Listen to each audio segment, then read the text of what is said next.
श्री गुरु करुणाबिंदु सिंधुवत दयामयम् भक्ताधीन भक्त जीवनम् वन्दे श्री गुरु चरणारविन्दम्।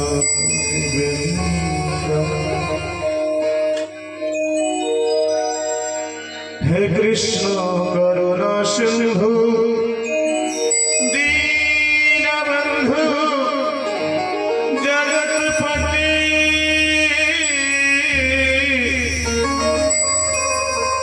गोपीश गोपिका राधा कांत नमस्ते। सप्त कंचन गौरांगी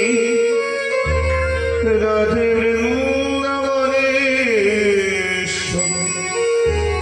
वृषभानुसुते देवी प्रणमामि हरिप्रिये। हस्तस्फटिकमालिकमविदधत्रीं पद्मासने संस्थिता वन्दे तां परमेश्वरीं भगवतीं बुद्धिप्रदां सर्वं। महाप्रसादजननी आदिव्याधिविनाशिनी सर्वसौभाग्यदायिनी तुलसीतं नमोस्तुते। ओम नमो भगवते वासुदेवाय। ओम नमो भगवते वासुदेवाय।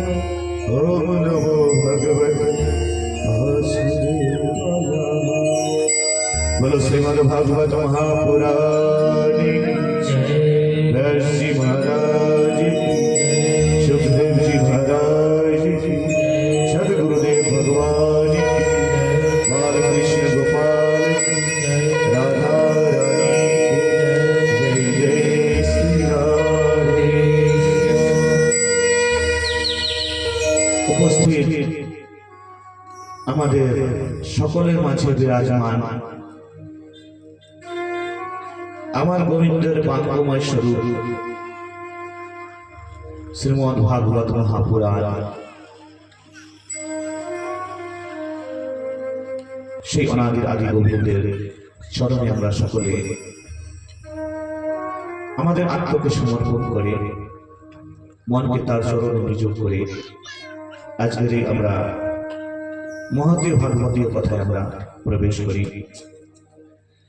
উপস্থিত আমাদের সকলের মাঝে বিরাজমান ভগবানের বাল্য স্বরূপ রাধা গোবিন্দ, আমার ষষ্ঠের আলোক সত্যানন্দ, আমার ইহকাল পরকালের ভান্ডারী শ্রী শ্রী ঠাকুর নীলকান্ত মহাপ্রভু এবং শ্রীমায়ের রাধুর চরণে জানাই প্রণাম। এই আসরে বিরাজমান রয়েছে আমার গুরু কাকু, যিনি শুরু সেই ধর্মজয়গড় থেকে এসেছে, তার চরণে আমার প্রণাম। আমাদের সঙ্গে যে আচার্য বৃন্দাবন থেকে এসেছে এবং গন্ধর্ব জগতের থেকে যারা সঙ্গীতে আমাদের সহযোগ করতে এসেছে, সেই গন্ধর্ব যন্ত্রেরও আমার প্রণাম রইল।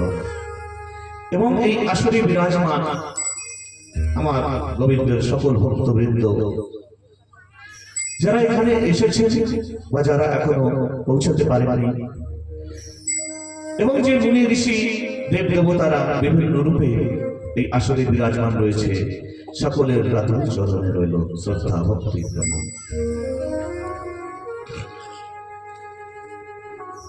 গোবিন্দের ইচ্ছা ছাড়া তো কিছু হয় না।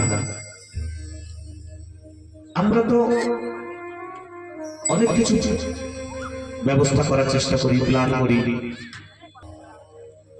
যাদের আজ এই মহাদীয় কথা শ্রবণ করার সুযোগ হয়েছে। গোবিন্দর বিশেষ কৃপা। আর গোবিন্দ এই আমাদের সকলকে বিশেষ কৃপা করানোর জন্য আজকে যার নামে উদ্দেশ্য করে ভাগবতে অনুষ্ঠান যাকে দিয়ে রেখেছে আমাদের রাকেশ কীর্তনিয়া এবং ওনার পরিবার কমল কীর্তনিয়া এবং সম্পূর্ণ পরিবার মিলে এই আয়োজন করেছে। সকলে আমাদের অশেষ ধন্যবাদ।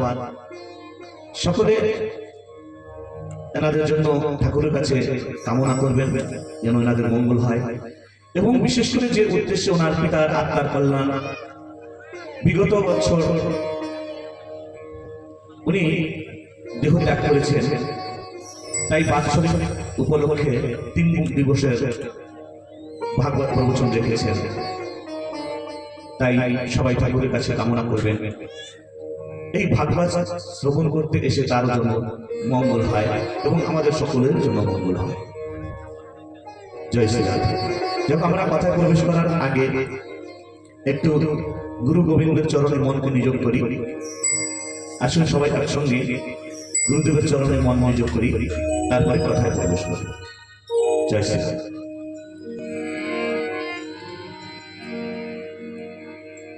গুরু মিনতি আমার জানাই তব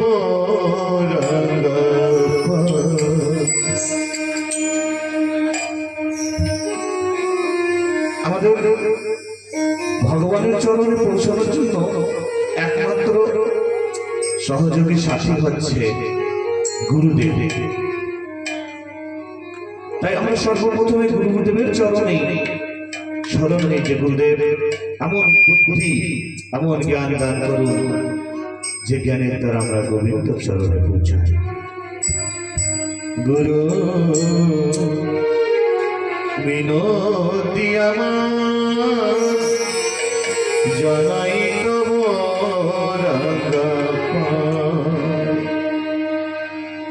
জীবনে মরণে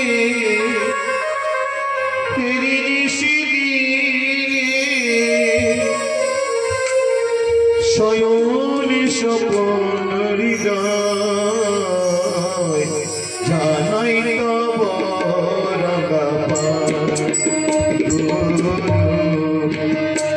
মিনতি আমার জানাই তব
সদানন্দ বীরে বাঁচি না পরাণে সদানন্দ বাঁচি না পরাণে নীলকণ্ঠে ঘোরায়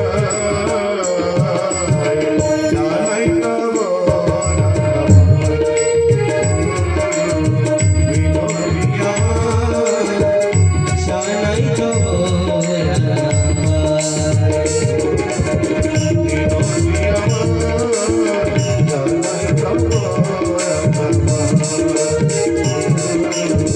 বিনোদিয়া জানাই তব জানাই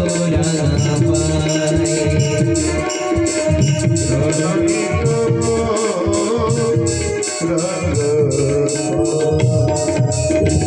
बोलो सदगुरुदेव भगवान की जय जय श्री राधे।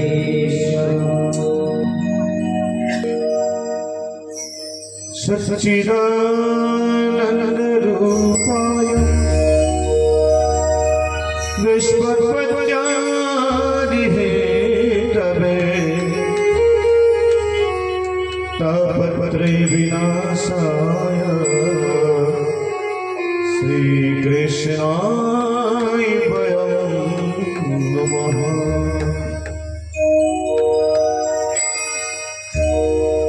श्रीमद् भागवत महापुराणे महात्म्येर प्रथम श्लोक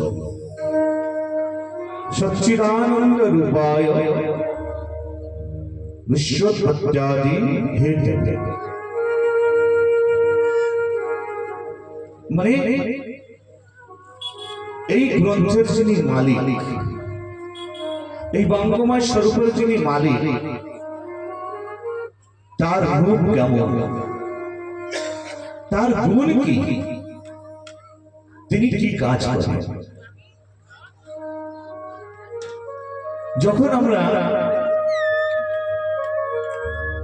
কোথাও সম্বন্ধ স্থাপন করি, যেমন কোন ছেলে বা মেয়ের বিবাহ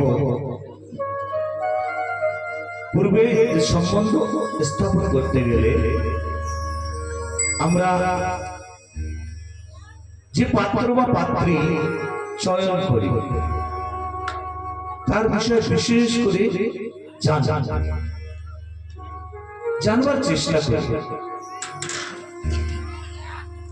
পাত্র দেখতে কেমন, প্রথমেই তিনি দেখতে কেমন, তার রূপটা কেমন, তাই দেখি সুন্দর আছে কিনা। দ্বিতীয়,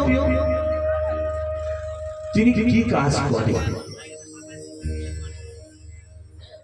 এবং তার মধ্যে কি কি গুণ আছে, এগুলো দেখে তারপরেই আমরা সেগুলো যদি আমাদের মনোভূত হয় তখন সেখানে আমরা সম্বন্ধ স্থাপিত করি। তাই আজ আমরা যে ভাগবত মহাপুরাণের সম্মুখে বসেছি, অর্থাৎ ভগবানের বাংলাময় স্বরূপ, মানে শব্দময় স্বরূপ, মানে শব্দরূপে এই ভাগবতের প্রত্যেকটা শব্দরূপে তিনি ভগবান বিরাজমান।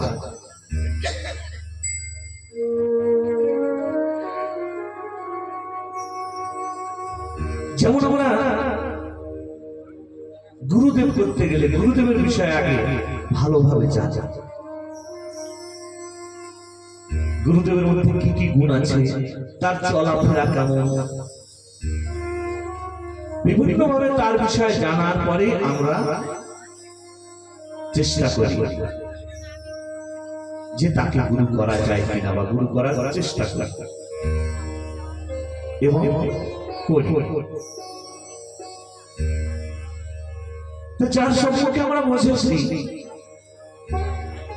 এই পুরাণের কি মহিমা আছে, আমাদের কি দিতে পারে, কি ক্ষমতা আছে তার, যখন এনার মহিমা জানবো, রূপ জানবো, গুণ জানবো, তখন গিয়ে আমরা এনার চরণে সমর্পিত হব, তাহলে আমাদের জীবন কল্যাণ হবে। তাই ভগবানের রূপ কেমন? সচ্চিদানন্দ রূপায়, সচ্চিদানন্দ রূপায়, সৎ ঘন চিৎ ঘন আনন্দ ঘন। সৎ চিৎ আনন্দ স্বরূপ, মানে তিনটি স্বরূপ ভগবান। সৎ অর্থাৎ সত্য স্বরূপ ভগবান।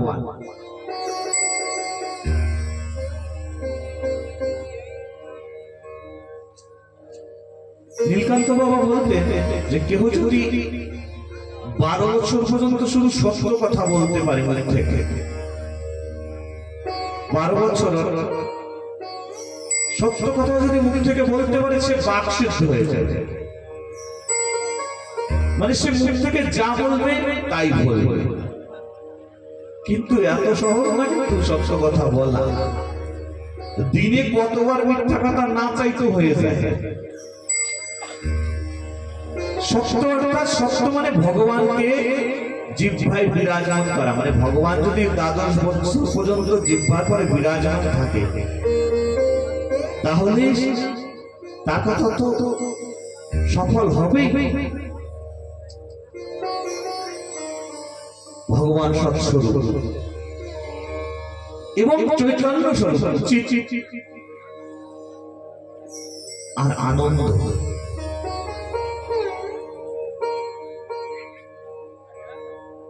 আমরা যে আনন্দের কথা বলি না, আহা কত সুন্দর রান্না হয়েছে, খুব আনন্দ হয়েছে সেবা করে, এটা আনন্দ নয়। আনন্দের কোনো পূর্ণ ব্যাখ্যাই নেই, সম্ভব না করা। আনন্দ কোনোদিন কমই হবে না। ভালো খেতে আনন্দ, ভালো শুতে আনন্দ, ভালো ঘুরতে আনন্দ না, যদি এটাই আনন্দ হবে। রসগোল্লা খেতে খুব ভালো লাগে, 10টা 20টা হয়ে গেছে। এখন পেটের অবস্থা এমন হয়েছে যে আর মানে গ্রহণ করার ক্ষমতা নেই। এবার যদি কোনো আপন বন্ধু বান্ধব কেউ এসে বলে যে না না আমার হাতের থেকে নিতে হবে, হয়তো কষ্ট করে একটা পিস নিলেন, তাই না? কিন্তু তারপরে আর ক্ষমতা নেই। এরপরে যত বড় বান্ধব আসুক না কেন আর ক্ষমতা নেই। যদি খেতেই আনন্দ হবে, তাহলে আরো দিলে পরে কেন আনন্দ বাড়ছে না? শুতে আনন্দ মানে সোনার পালঙ্কে শুয়ে দেখো।